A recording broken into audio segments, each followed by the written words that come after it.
A nossa conversa hoje aqui no estúdio é sobre direitos de crianças e adolescentes. Estamos com a Adriana Guimarães, assessora de projetos do Fundo Brasil de Direitos Humanos, Daniel Serra Azul Guimarães, que é promotor de justiça, e Regina Lúcia Santos, da Associação Amparar.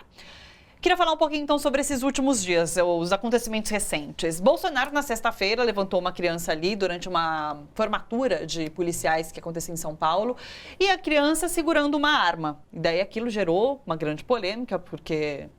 a gente tem a foto, essa foto, exatamente, enfim. Essa foto falaram que a arma é de brinquedo, parece-me que a Constituição, o ECA proíbe a arma de verdade, está tendo essa discussão se a Constituição permite que isso seja exibido, uma criança portando uma arma, enfim. Mesmo Bolsonaro, que durante as eleições deu declarações sobre, não foi esse, do já presidente, sobre trabalho infantil, que ele falou que ele só não vai atrás de desmontar com o trabalho infantil porque é comprar uma briga muito grande. A proibição, né, do trabalho infantil. Isso, enfim.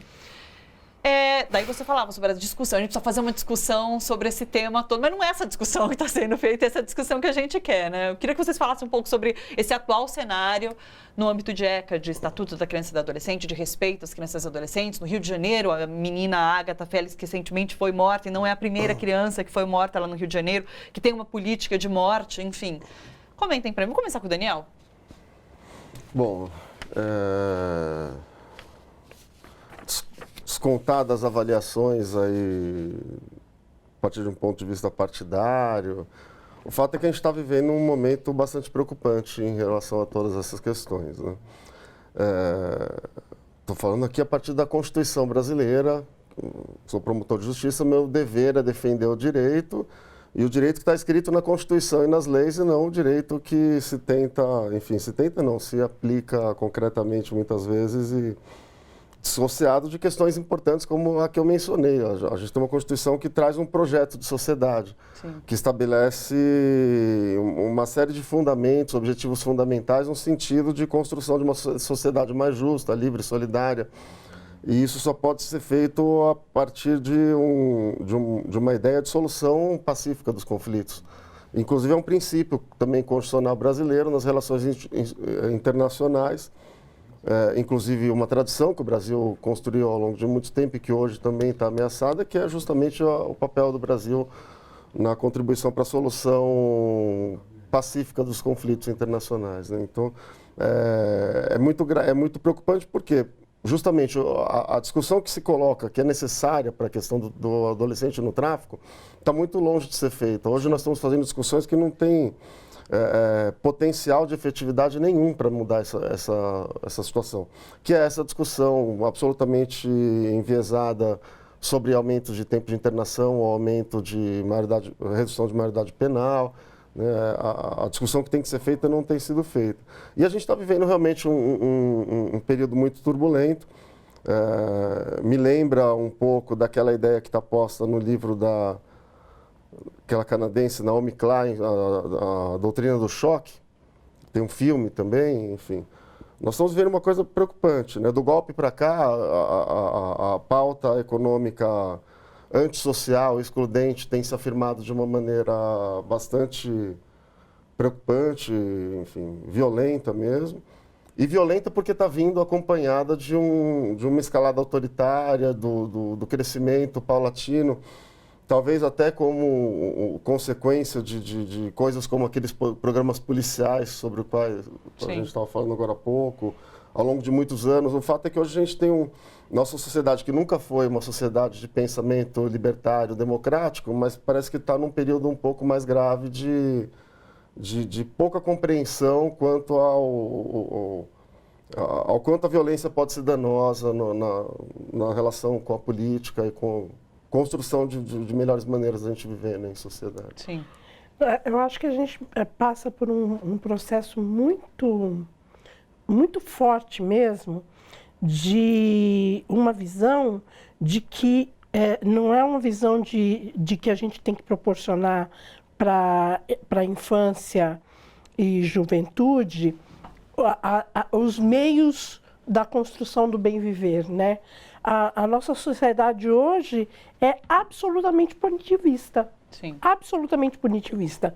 Então, o sistema judiciário propugna pela punição e por isso que eu falei que é hipocrisia a gente chamar de sistema socioeducativo. Eu trabalho socialmente com a questão do encarceramento e do racismo, mas eu trato a questão da privação de liberdade para adolescência e para a forma adulta, eu trato da mesma forma, porque para a gente é a mesma coisa. Sim. Exatamente a mesma coisa. E o caráter do sistema socioeducativo não é um caráter de propiciar mesmo a socioeducação para o jovem infrator. É a coisa da vingança que o Daniel falou tão bem. A sociedade brasileira, hoje, em termos de justiça, é uma sociedade absolutamente vingativa. A proposta não é da remissão da infração ou do crime, não é isso. A proposta é de se vingar do infrator, do criminoso, etc. E a gente tem um sistema absolutamente injusto. Eu comentava com a Adriana, antes da gente entrar, que nessa questão do socioeducativo, tem os meninos do tráfico e tem as meninas, e mesmo no sistema carcerário, as mulheres, que nem estão no tráfico, mas o companheiro, o pai estão, e elas foram aprisionadas, tiveram a privação de liberdade por conta de serem parceiras de alguém que estava no tráfico. Sim. Então, e essa coisa da punição é... É incrível como tudo hoje é tratado como caso de polícia. Né? Nessa sociedade vingativa, é tudo tratado como caso de polícia. Vários debates que a gente educação, tem né? sobre a militarização da educação. Sobre política pública acaba virando um caso de polícia. A educação está virando um caso de polícia. Vamos militarizar.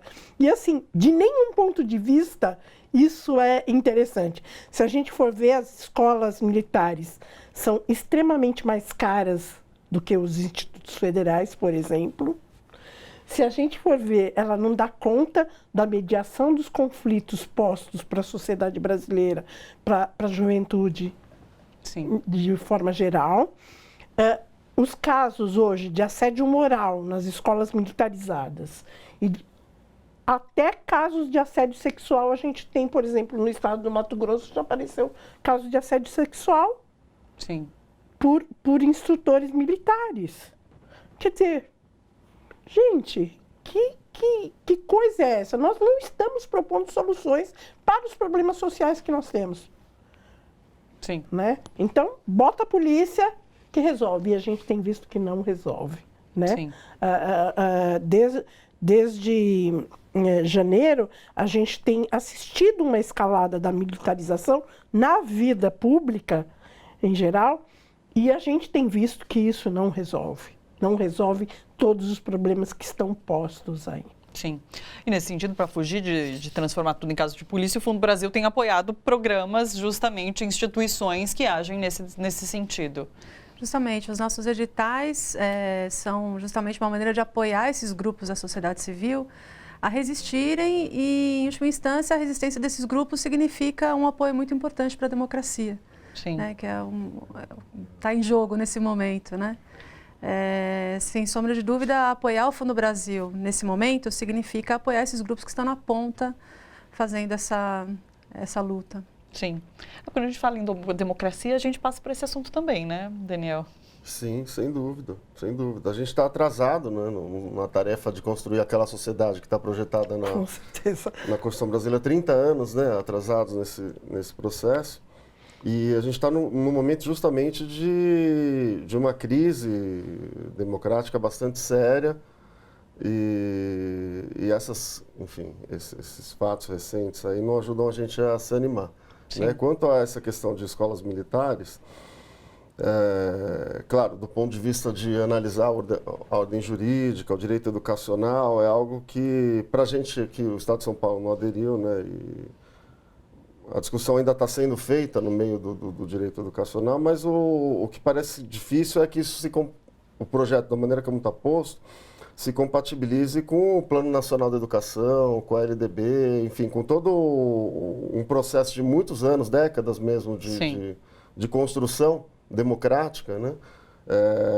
Que você não chega de um dia para o outro e coloca uma proposta completamente diferente, que eventualmente pode ser incompatível, né? Pode eventualmente pressupor você selecionar os alunos, pode pressupor você dar um direcionamento de verbas, de recursos diferente para uma escola e para outra, e tudo isso tem que ser analisado do ponto de vista do direito à isonomia, à igualdade, né? Então, e caso não seja compatível, o que é possível fazer? Entrar com uma medida judicial? Sim, aí existem inúmeras medidas possíveis, né? Tem que ser avaliado, mas essa constatação ainda tem que ser feita, né? Sim. Tem que olhar diante da situação concreta se aquilo é compatibilizável com os planos nacional, estadual, os estaduais municipais de educação, né? Porque até o último momento eu vi um vídeo inclusive do ministro da Educação, o Abraham Weintraub, com não sei se era um governador, um prefeito de alguma cidade, e eles dizendo então que ele tinha aceitado esse plano e que em tal estado, em tal cidade, as escolas militarizadas seriam implantadas. Parece que já está no momento de implantação, de fato. A gente não passou por esse debate. Exato. Debate é uma coisa que não tem acontecido muito no Brasil ultimamente, né? E as coisas estão sendo postas nessa lógica que a gente estava dizendo, né? Então, a gramática do diálogo está dando lugar para da guerra, né? Do enfrentamento, do combate. A gente ouve essas expressões até no meio jurídico, que é assustador. Né? Porque se o direito é um instrumento para que a gente consiga democraticamente lidar com a diferença, lidar com o conflito, quando você começa a ver operadores do direito usar expressões como... Enfim, qualquer expressão que começa com combate já começa a ser complicado, né? Porque a gente está colocando uma lógica um pouco diferente. E é o que eu estava dizendo, é uma lógica de guerra baseada em ideias completamente dissociadas da realidade. Então você tem, por exemplo, uma ideia de que a juventude, essa que está sendo exterminada, a juventude negra, pobre, periférica, principalmente das grandes cidades, que essa juventude é perigosa e precisa ser criminalizada, encarcerada, controlada, porque representa... Mas se a gente vai olhar o Atlas da Violência, os dados, o mapa da violência, a gente vê que essa juventude quem é a maior vítima da violência. Então a gente olha para a maior vítima da violência no Brasil, coloca como se fosse o vilão dessa história, né? E desenvolve toda essa lógica que para a gente que atua no dia a dia no sistema de justiça, é algo bastante difícil de lidar, porque a gente olha para a realidade, seja na vivência do dia a dia empírica, da atuação do trabalho, seja por meio dos trabalhos acadêmicos, né, que nos ajudam a entender o que é a realidade social, e quando a gente olha para o que está acontecendo dentro do sistema de justiça, existe um descompasso muito grande, né? E o sistema de justiça brasileiro ele não existe numa bolha ou separado da sociedade brasileira, ele tá adoecido da mesma maneira como a sociedade brasileira está adoecida, pelo menos, enfim, é um ponto de vista, né? E no momento de um processo de escalada autoritária, crise democrática, isso pode ser algo bastante preocupante. Claro. A gente, eu tenho enxergado que o sistema judiciário e, na verdade, o próprio a presidência do país, alguns governos estaduais têm enxergado a população negra, a juventude negra, como inimigo a ser contido, como...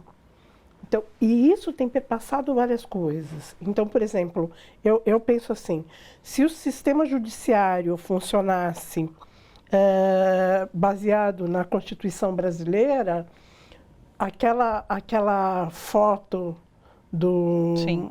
De Bolsonaro com a criança com a arma, que é uma réplica, né, segundo as informações, o Ministério Público teria que ter ido atrás, claro, na hora e tomado as medidas cabíveis, porque assim é proibido a comercialização, o uso, a divulgação de imagem, não sei o que, de armas que sejam réplicas, não é? Eu não tenho a... Ô, Daniel, eu queria saber de você, é proibido mesmo? Então, não existe uma proibição expressa de circulação de... Existe uma restrição a armas que são aquelas que parecem de verdade, né? Tá. Pela foto pode ser, Sim, se parece for muito. realmente uma réplica, o caso. Agora, muito mais do que isso, o que aquela situação ali simboliza é algo que, fora de qualquer dúvida, ofende o ECA. Sim. Os princípios do ECA. Sim. Né? Então, não é aquilo que tem que ser feito com uma criança no Brasil, a partir do que a nossa Constituição e o ECA determinam. Né? O que a criança ou adolescente tem no Brasil é o direito a se desenvolverem, tendo acesso aos direitos básicos para isso. E claro que num ambiente em que essa criança seja educada para a paz, para boa convivência e etc. E não dessa maneira. Claro. Desculpa, conclua. Eu só queria saber do que se tratava ali. Então, eu acho que no estado de São Paulo, o Daniel pode falar com muito mais propriedade, eu li que existe uma regulamentação para a circulação dessas armas. Então, assim, como aconteceu no estado, eu acho que o Ministério Público tinha que ter, sim, feito isso, porque é um absurdo que a imagem que o governo dá para a infância é de uma criança militarizada, porque na verdade ela não está só com a arma, ela está com uma roupa que lembra uma farda da polícia, né? E é isso, como assim? É interessante que essa polêmica tinha sido criada há algum tempinho, porque ele fez a arminha com uma mão de uma menina, né? Mas ali, enfim, era a mão da menina. Você pode dizer até que é outra coisa, né? Sim, Mas nesse caso não, era uma arma mesmo, parece muito uma arma de verdade. A gente não sabe se é de fato uma réplica ou não, parece muito uma arma de verdade. Uma criança no colo do presidente da República, né? Transformado num adulto que... Sim, é muito simbólico de várias formas, né? Simbólico de todo o momento, é de um simbolismo do momento que a gente está passando. E assim, se a gente pensar no Brasil, no que está acontecendo com a juventude negra, você falou da Ágata, mas no Rio de Janeiro esse ano foram assassinados, baleados 16 crianças em 9 meses, assassinados 5 crianças pela mão do Estado. Sim. Pela mão do Estado. Então, é de uma perversidade. Sim. É de uma perversidade. Se a gente for olhar todas as crianças, você pega, tem na internet, tem foto de todas as crianças baleadas e assassinadas esse ano, todas negras. Todas negras.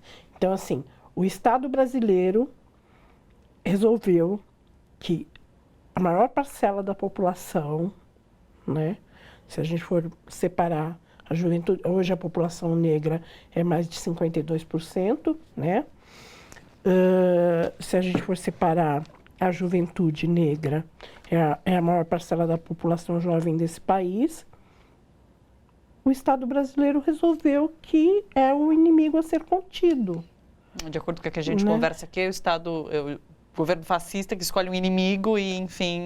Não. A questão é assim, é de que nós estamos sendo governados com uma visão de guerra. Sim. Nós temos um inimigo a ser combatido, Nós temos um inimigo a ser contido. E esse inimigo é a juventude negra, pobre e periférica. Olha só, você que curte a TVT e quer contribuir com a gente para que a nossa programação chegue cada vez mais longe, se inscreva no nosso canal do YouTube/Rede TVT e torne-se membro. Ou então faça a sua contribuição em nosso Catarse. É só acessar catarse.me/TVT. A gente agradece.